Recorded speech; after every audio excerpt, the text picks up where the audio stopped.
Hello, today we are going to talk about the I'm sorry, this is stupid. This is not even a real hood. This is just a t-shirt that I have in my bag. I don't know why I'm doing this. I'm not much for costume, okay? Today we're going to take a look at the theme of poverty in the Harry Potter book series. Finally, I get to make a video that's within my actual area of expertise. Literary analysis. I know. Exciting. I am so sorry. In particular, I want to focus on what it tells us about the way people like its author, Jebediah Cornelius Rowling, aka J.K. Rowling, thinks and reacts to wealth, or more broadly, what middle-class free market neoliberals and conservatives think about poverty. Let's get started. Credit where credit is due, I got the idea for this video while rewatching Sean's video about Harry Potter, specifically the video titled Harry Potter. Good one, Sean, very creative. In his video, Sean dedicates 2 whole segments to talking about poverty in the Harry Potter books, particularly focused on the part in the Philosopher's Stone, where Harry finds out he inherited a buttload of money but for some reason is still too much of a miser to buy stuff needed for himself and his friends. And in the subsequent 2 books where Harry calls his surrogate family, the Weasleys, a buttload of money by crashing their car, watching his best friend get injured by a broken wand, living in their homes for free, getting a bunch of presents without giving anything in return, and basically being an overall mooch while being richer than all of them combined. Sean chalked this all up to the author Rowling and her political beliefs seeping through before moving on. And while I don't disagree with that analysis, I felt that he didn't dive into the poverty theme as deeply as he could, because there is actually a very interesting question we can ask here, which is, what do people like Rowling actually think of poverty? Now, there's a giant elephant in the room here, and that is Rowling's reported experience with poverty herself in the 1990s. Park that knowledge somewhere in the back of your mind. We'll get to it later. Remember it, because it will be on the test. What test? Testes! Get it? It's like these nuts. Like these, and you go these nuts, but it's test, and I go testes, like testicles. Please clap. What we will focus on for now is the simple idea that Rowling is and was for most of her life a middle-class or higher white woman. If you think of a stereotypical white middle-class woman from the 80s and 90s, that's basically Rowling. But unlike most people, she wrote an entire book series on her own fantasy morality of good versus evil, a book series we can dissect, and I'm very interested in how Rowling treats and portrays the idea of poverty. You can analyze this mindset all the way back from the first book. The Dursley, Harry's abusive adopted family, and specifically his uncle Vernon, tries to escape all the magical letters Harry had been getting for his enrollment in Hogwarts. Slowly, the family is driven further and further to the brink, escaping their home, then running around hotels and driving all around the country, before finally being chased to a dingy little shack in the middle of the sea. All of this up to now was covered in Sean's video, but I wanted to delve a little bit deeper, because here, for Rowling, poverty is treated as a punishment. The Dursley didn't learn to empathize during this act, nor were we the readers ever actually worried for their financial status. Being poor here is something that you can just do, that you can visit. And once you've learned what you needed to learn, in this case, the people being taught a lesson were us, the readers, in why we shouldn't be Dursley evil, you can stop being poor. You'll see this again in future books, where poverty is something you can just go to. Harry has to go back to the Dursleys every year, but he gets to return to the wealthy life of the wizarding world afterwards. He stays with the Weasleys a few times and experiences their poverty, but those explorations are cut short when he just returns to Hogwarts later. Even for us, the readers, the experience of poverty in Harry Potter is never truly explored. We don't spend enough time with any of the poorer characters in their environment to truly grasp the experience. It's very much similar to the phenomenon of poverty tourism we explored in a previous video, where people from wealthier backgrounds goes to poorer places to, it sounds really disgusting to say, experience a simple life or appreciate the things they have. It's the same as people who wants to retire on a farm. To them, farm work is a retirable job, something to make a little scratch on the side while living out your golden years, instead of, an actual job that a lot of poor people do and are underpaid in. And that's a good segue into looking at who Rowling thinks are poor. There are two types of poverty portrayed in the Harry Potter books. The first are good people who are just held back by bad people, like Harry Potter, Molly and Arthur Weasley, and Luna Lovegood. This is a juxtaposition to Rowling's own experience of poverty brought on by a divorce. The second are people just too weak or indecisive to make it. Peter Pettigrew and Neville Longbottom comes to mind. Neville only becomes successful or useful in the books whenever he decides to stand his ground. This is a reflection of Rowling's own idea of her experience, I'd say, where she got out of her own poverty by her own efforts, big air quotes, which is something she seems to at least subconsciously think is true. That also brings us to those that are wealthy, which can also generally be divided into two types. Those that pull themselves up by their bootstraps with hard work or genius, such as Hermione becoming the Minister for Magic and Fred and George Weasley with their joke shop, or just really evil, greedy wizards like the Malfoy and the Strangers. Poverty is never a systemic issue in Harry Potter. It is something done to you or something that you deserved. There's no exploration of systemic wealth issue in the Harry Potter world. Rowling's view of poverty is just that shallow. Poverty and excess wealth aren't systemic issues depicted in the books. In fact, there are no systemic issues to talk about in any of her stories. If you work hard or take advantage of others, you get rich. But if you don't, you're poor.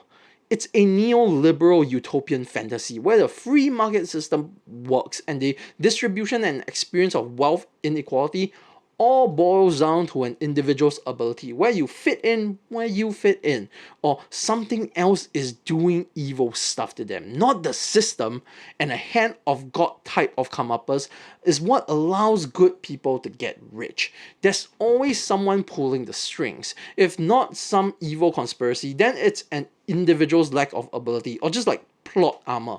It's never a systemic issue. The slave elf race aren't poor because there's a system of slavery. They are poor because they want to be. They love being slaves. Jacob isn't poor because there's a systemic abuse of workers in that era. He just needed a chance and a magic friend who can give him a golden egg. Rowling portrays poverty as a kind of punishment, of shame, because that's what she felt when she used to be poor. Remember, she used to be poor? The elephant in the room I mentioned earlier? You had better remember. I told you there'd be a test. Testes! Rowling's poverty is actually an interesting look, and not just her mindset, but also the mindset of others like her. For that, we need to properly identify what people like her means. Political ideologies are often simplified into left and right, but in actuality, an individual's political ideology can be wildly mixed. You can shuffle from dozens of categories to get incredibly varied combinations, each with different definitions. For example, while it might be easier to put me under a collective label of leftist and ignoring the existence of the Overton window, I am actually a moral progressive socialist. Socialism is what type of political system I prefer to have. Focus on social ownership and means of production. Progressivism is how I want that system to be implemented through continued change and improvements in laws. Moralism is then the why of my ideology, meaning that I make decisions of what my policies are based on a moralist creed. This kind of political ideological mixing is the accurate way political ideologies should be classified. And while interesting, delving further into this topic shall be a subject for another video. But as to what I think Joker Killmonger Rowling's type is, my best guess is that she's an individual populist neoliberal, meaning that she prefers neoliberal policies funneled through a populist political system based on her personal individual experience. And that may sound complicated, because it is. But the only part we need to really focus on for this analysis is the individualism aspect. Rowling's political beliefs seems to be based entirely around herself, individualism. For example, I don't need to be poor to support wealth redistribution. I don't need to have my gender discriminated to support feminism. I don't need to be trans to be able to support trans rights. But Rowling does, because she's an individualist. Her philanthropy is entirely determined by her choice. When talking about how she lost her billionaire status through philanthropy, she said, and I quote, "You have a moral responsibility when you've been given far more than you need, to do wise things with it and give intelligently." Intelligently and wise being the key words. She's basically saying her choices are the wise and intelligent option. She's choosing where her money goes instead of just giving it to the people who says they need it. This is basically an individualist scale of effective altruism, a highly controversial form of philanthropy that is really more about boosting egos than doing good. Rowling supports socialist welfare schemes because she benefited from welfare. She supports feminist policies because she's a woman who experienced that discrimination. And she supports things like multiple sclerosis research because her mother had it. But she's unable to wrap her mind around things like trans rights because she's not trans. Among other things like, slavery and race, which I don't want to talk about in this video, but it's definitely there. You can read all these thought process in her writings. For example, the Weasleys are displayed as good people in a poor situation because that's her life growing up. But the elves' poverty aren't evil because she's not a slave or a slave owner. At least, I fucking hope not. Even Rowling's philanthropy carries this thought process, though I need to point out that her philanthropy is a good thing regardless, mind you.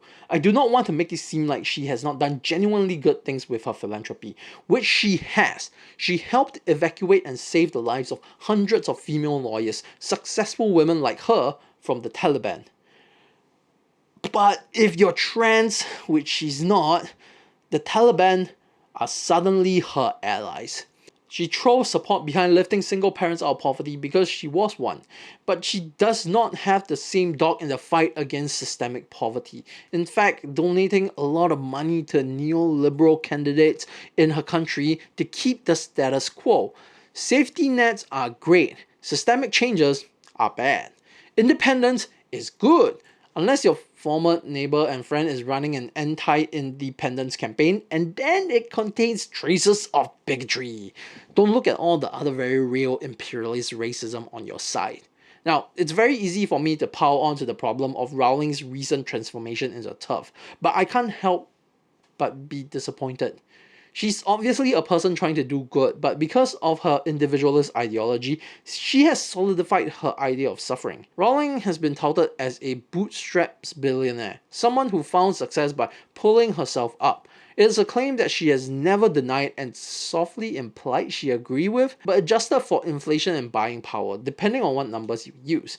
While she was living on welfare, she got anywhere between 400 to 800 pounds a week of spending power in today's money from UK's unemployment benefits. That's somewhere between 4 to 8 times more than a person would in the same position as she was today. She's benefited from the dying gasps of left-leaning socialist policies that lifted millions out of poverty, who can't seem to see problems outside her scope of experience. She kissed the edge of abject poverty, and her individualist morality put that as the line where the edge was. Income for the bottom 10% in the UK, the percentile in which Rowling was a part of, had risen by 30% since 1995. But rental costs had risen by nearly 250%, and house purchase costs rose by a whopping 500%. The money her friends lent her that allowed her to afford rent and even a new apartment would not cover a single month of living expenses today. I'm genuinely not trying to belittle her suffering here, but I think the reason why her views on poverty in the books are so off, and the reason for her recent controversial views, is because she can't move her empathy past that ledge.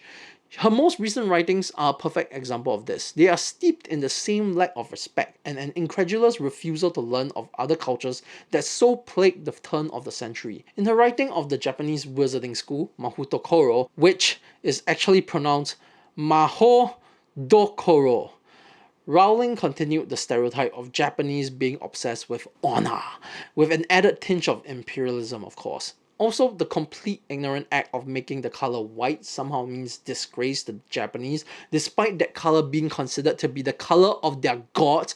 What the fuck, Joanne? I didn't even know such a high level of ignoracism was possible.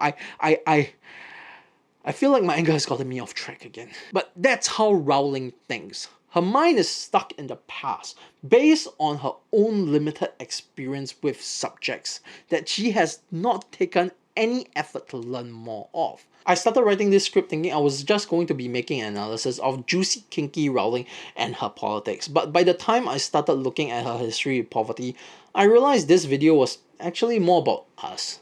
People like me who are fans of Harry Potter and this uncomfortable feeling we have of watching this beloved and popular story from our childhood fall away from our grasp. And the story hasn't changed. It's the same story we read as children, but for some reason we're just not as comfortable with it anymore. And I'm reminded of News Daddy Cody talking about how the insult comedy of the 90s quickly fell out of fashion. These satires of prejudices we were performing were overshadowed by the fact that the prejudices that were being parodied were still a very real and existing thing. We haven't solved those issues. We have not earned the right to turn them into jokes yet. And that's what happened with Harry Potter. This is my copy of The Philosopher's Stone. My sister got it for me in 2002 and it was my first novel. And back then, reading it, the poverty was believable to me. It felt like that was the edge of poverty. But I was 10. I didn't know about the world yet, and because of that, it felt like a solvable problem. It was bad, but not that bad. However, that was before the Great Recession, the housing crash, before UK austerity. It was a time before most people realized just how much damage to the social safety net wealthy people had been chipping away. And by the time all that came to light, we realized that the poverty edge that Rowling experienced, that she translated into her books, wasn't the real edge. That there were people who were suffering so much worse under the neoliberal system that Rowling touted.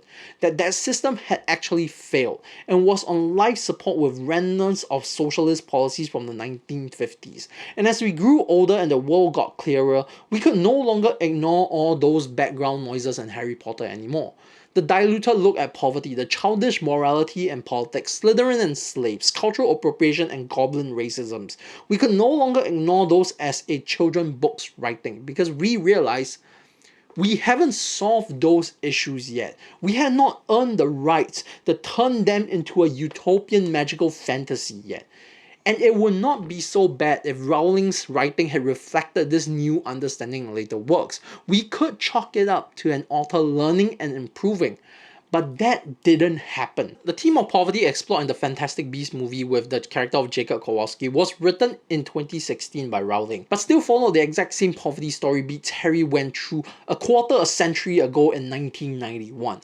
A poverty-stricken fish-out-of-water character has a hand of God experience with the magical world, and gained wealth through means of moral individualistic judgment. Even 25 years after Philosopher's Stone, Rowling's idea of poverty hasn't changed. The 10-year-old kids who devoured this book in a single afternoon had grown up and learned about the world, but the author didn't grow with us, because what we experienced, she got to skip. It wasn't individualized for her. She may live in a £2.2 million home now, with the opportunity to travel anywhere in the world, but her ideology is still stuck in a tiny apartment in Edinburgh, having never left the neoliberal Britain from the past, all the way back in 1995. Whew, this is the first video recording I'm doing after losing my voice. I hope it's good. I hope I'm back. Oh shit, the mic was down. I really hope the audio was clear. I don't think I can do that again. This is my Hogwarts animal. He's a capybara. Anyway, thanks for watching. Thank you to my lovely Patreons for their support. Please go watch Sean's video. He covers more on racism and the systemic problems in the Harry Potter universe than I do. I'm just focused on poverty today. Links in the description. Even though he has so much more subscribers than me, he should be shouting me out. Why am I shouting him out? Thank you for watching. I will see you next time. Bye. Testy.